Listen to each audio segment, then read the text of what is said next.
Hello, everybody. It is time for Stories with Mrs. Reed, and I'm very excited. We're starting our last three chapters of Wayside School is Falling Down. So let's get right to it. Chapter 28, Valouche.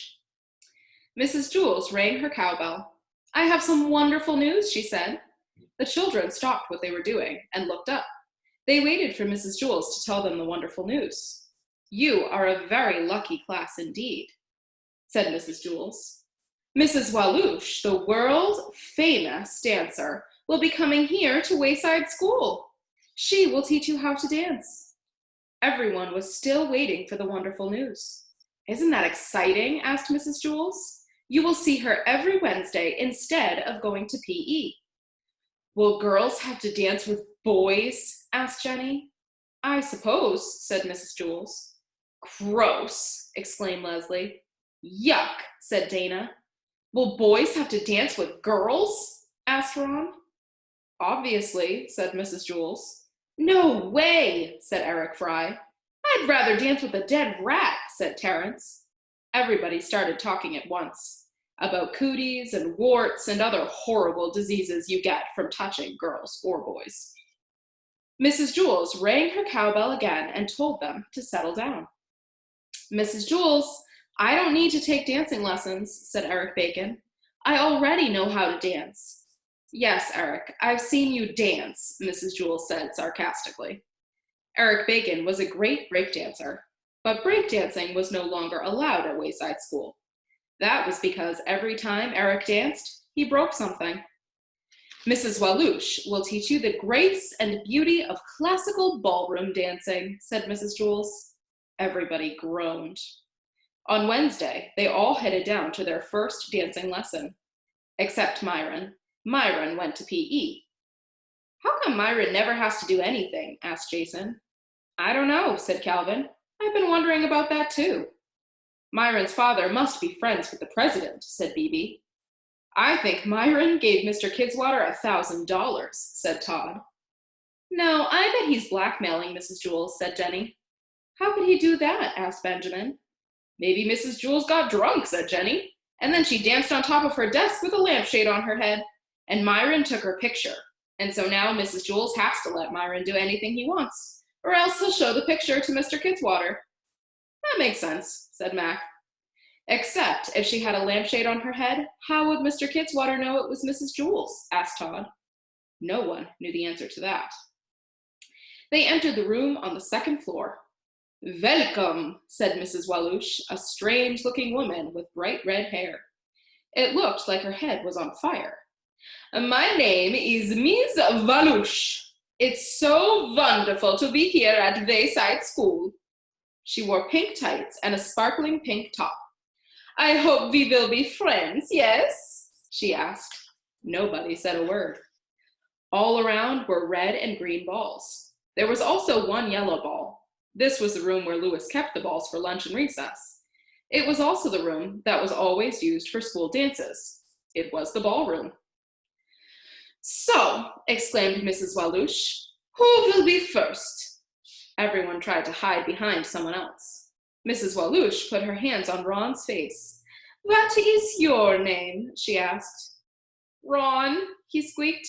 Ronaldo, bellowed Mrs. Walouche, king of the gypsies. I don't know how to dance, said Ron. Dance? Asked Mrs. Walouche. She looked very surprised. We are not going to dance, she said. We're not? Asked Ron. No, Ronaldo, whispered Mrs. Walouche. We are going to tango.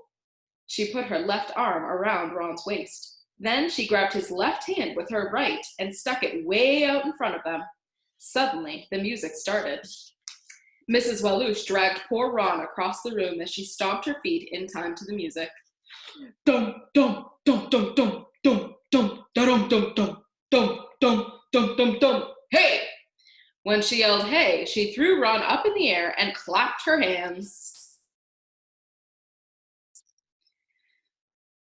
Oh, I lost my place. Ron turned a somersault in midair. Then Mrs. Walouche caught him. They tangoed back to where they started. Ron's eyes were spinning in opposite directions. "Hey, that looked like fun," said Mauricia. "Do me." "Very well," said Mrs. Walush.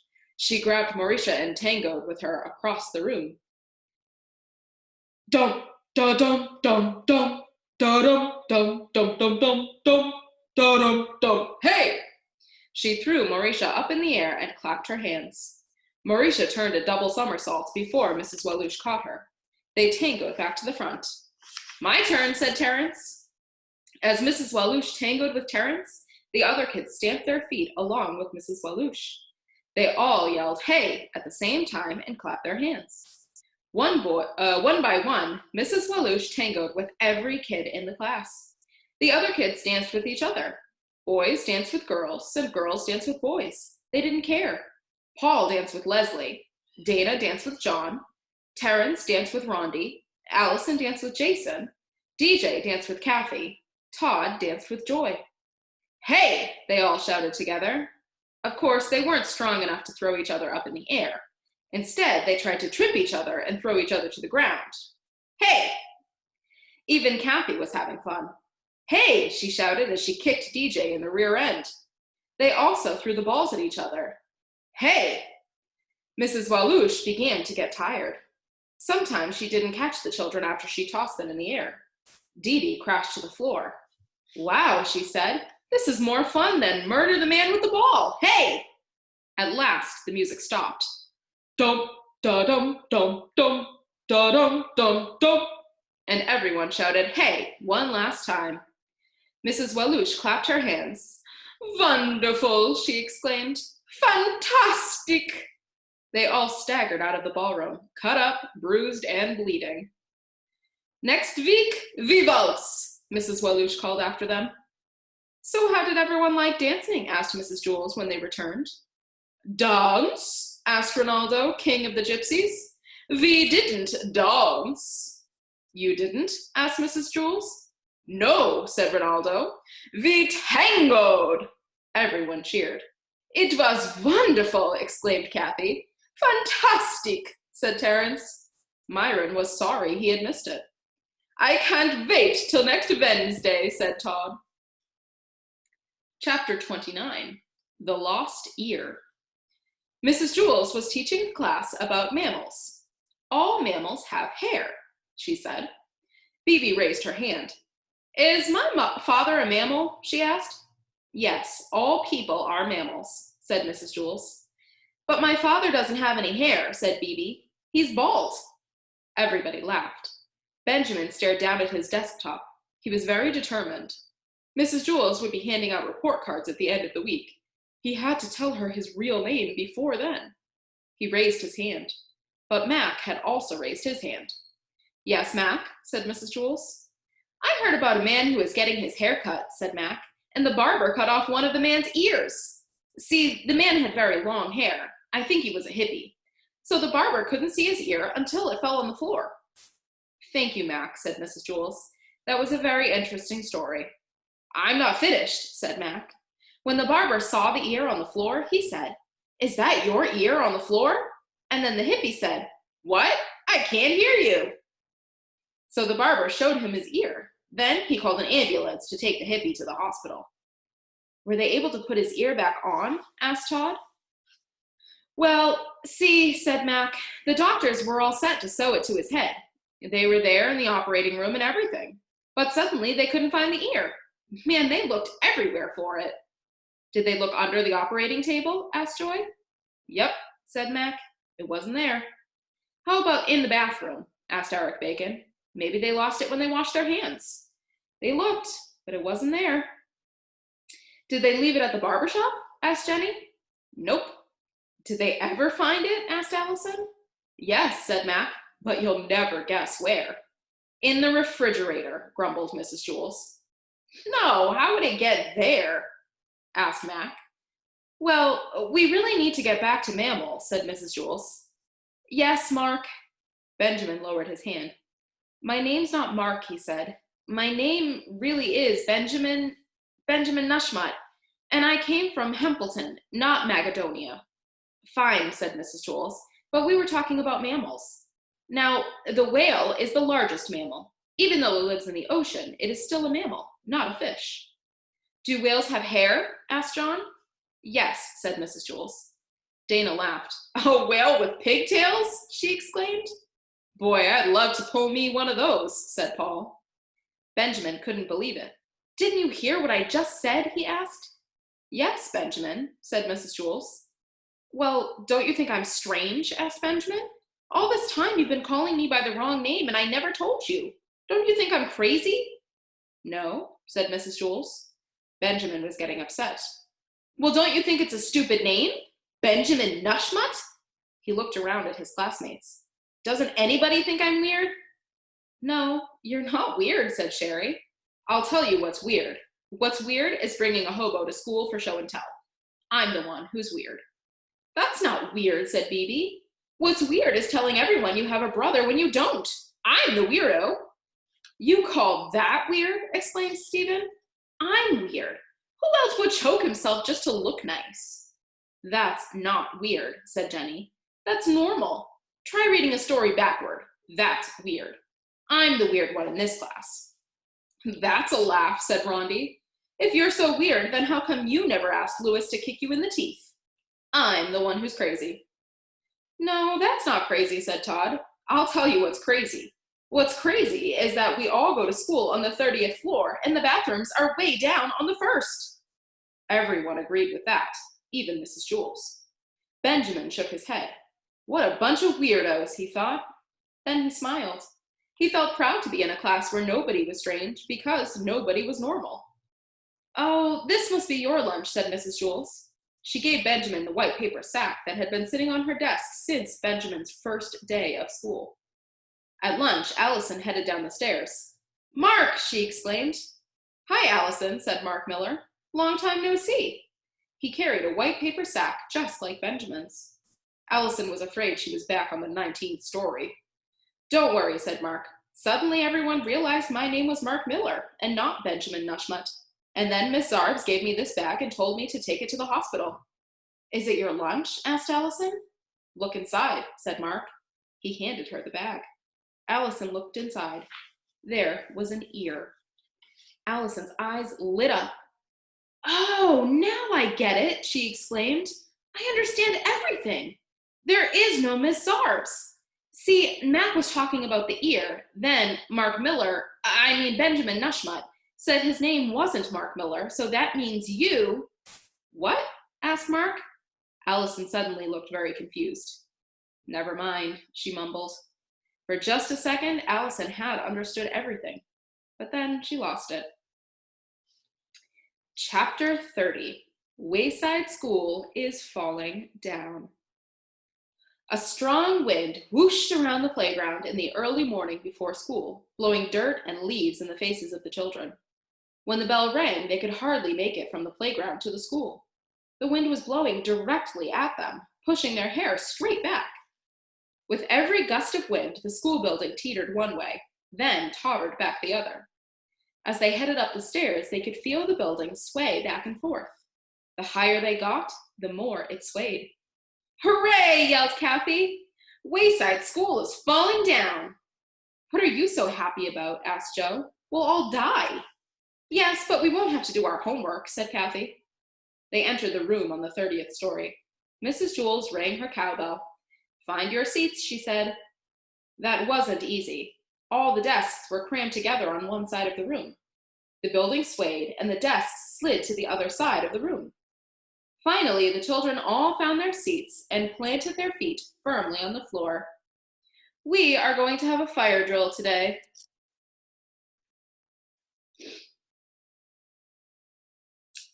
So let's be prepared. Who is our door monitor this week? I am, said Mauricia.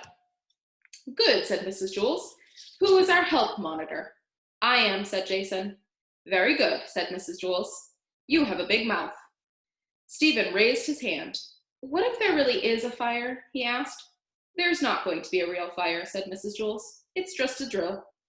I know, but what if there really is a fire? Asked Stephen. And then the firemen won't come because they'll think it's a drill. The school will burn down. Don't worry, said Kathy. The school's not going to burn down. It's going to fall down. Beep, beep, beep, beep, beep, beep. It was the fire drill. Mauricia, the door monitor, held open the door. Jason, the health monitor, ran to the window. Help, he screamed. Save us, we're up here. Help, help. Mrs. Jules led the children out of the room. If there was a real fire, the children might not be able to see her because of the smoke, so she constantly rang her cowbell. There wouldn't be time to go all the way down the stairs either. Mrs. Jules led them up the ladder and through the trapdoor to the roof. If there was a real fire, helicopters would rescue them. The wind was even worse on the roof than it was on the playground. Mrs. Jules stood in the center and held the cowbell high above her head. She looked just like the Statue of Liberty. Everyone stay away from the edge, she warned. Kathy sang, Wayside School is falling down, falling down, falling down. It's not falling down, said Stephen. It's burning down, and no one will rescue us because they think it's a drill. Jenny noticed a dark funnel-shaped cloud off in the distance. Tornado, she screamed. We're all going to get sucked off the roof.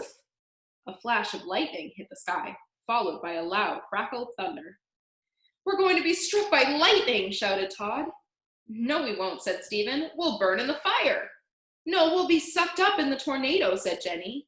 No, the school is going to fall down, said Kathy. Mrs. Jules continued to ring her cowbell.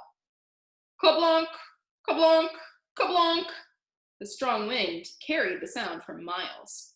Suddenly, screams came from down below. Then the whole building began to shake violently. Earthquake, yelled Benjamin. Fire, corrected Stephen. The school must have been struck by lightning, said Todd. Tornado, said Jenny. All fall down, said Kathy. The building continued to rumble and shake. There were more screams. Listen, said Myron. They're trying to warn us about something. Down below, over 500 kids and teachers were shouting together. Star bringing purple! What are they saying? Asked Mrs. Jules. I don't know, said Myron. Mrs. Jules rattled her cowbell. Star bringing purple! They shouted again. It sounds like star bringing purple, said Myron. What does that mean? Asked Mrs. Jules. Myron shrugged. Mrs. Jules rang her bell even louder. Star bringing yorble! Wait, said Myron. They're not saying star bringing purple. They're saying star bringing yorble. What's a yorble? Asked Mrs. Jules. She rang her bell even louder. The school shook and rumbled. Stop bringing yorble! Stop something, said Myron. Mrs. Jules rang her cowbell. Stop ringing your bell! Stop ringing your bell, said Myron. Oh, said Mrs. Jules. She stopped ringing her bell. Down below, all the students and teachers clapped their hands. But it was too late. Rondi opened the trap door. Cows, she exclaimed. The school was filled with cows. From all over the countryside, cows had heard Mrs. Jules' cowbell and heeded the call. There were thousands of them. They filled the stairs and all the classrooms. There was no way for the children to get down. Helicopters finally came and took them one at a time off the roof. Wayside School didn't blow down. It didn't burn down. It wasn't struck by lightning, sucked up in a tornado, or destroyed by an earthquake. It was cowed. No one knew how to get rid of the cows. Cows are strange animals. They don't mind walking upstairs, but nothing can make them walk downstairs. Someone suggested starving the cows, but the farmers wouldn't allow that. Thousands of bales of hay were sent in. Several cows had calves. The newspaper thought it was funny and made jokes about smart cows learning to read and write. And so Wayside School was closed. The kids and teachers were temporarily sent to different schools. Only one person stayed behind. He was there all day and all night trying to get the cows to go home. Come on, pleaded Louis, the yard teacher, as he pushed and pulled on the cows. Go home, please? Pretty please? Everybody mooed. And that is the end of Wayside School is Falling Down.